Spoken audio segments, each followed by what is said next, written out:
إنما أنذركم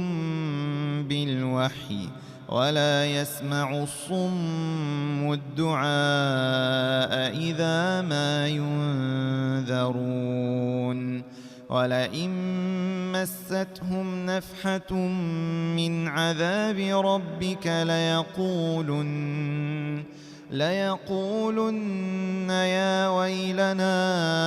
إنا كنا ظالمين ونضع الموازين القسط ليوم القيامة فلا تظلم نفس شيئا وإن كان مثقال حبة من خردل أتينا بها وكفى بنا حاسبين.